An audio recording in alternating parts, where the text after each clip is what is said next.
Hey guys, welcome to Tactum channel. Hope you're doing well. In this video, I'm going to be showing you how to unblock someone on Pinterest.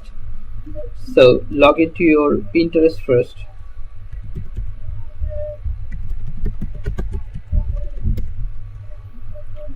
Just click on login and put here your ID and password. After that, you will find here this search box, or find that ID what you have already blocked. Then like this, if you find this ID, then scroll down and you can find here unblock what you have already blocked. Just unblock, click on this and your profile has been unblocked. Or if you want to click if you want to make block again, three dot and block,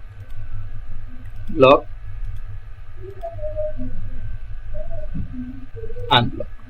Okay guys, so this is how we can do this. So guys, if you find this video helpful, then please give a thumbs up and don't forget to subscribe the channel. Thank you so much for watching the video.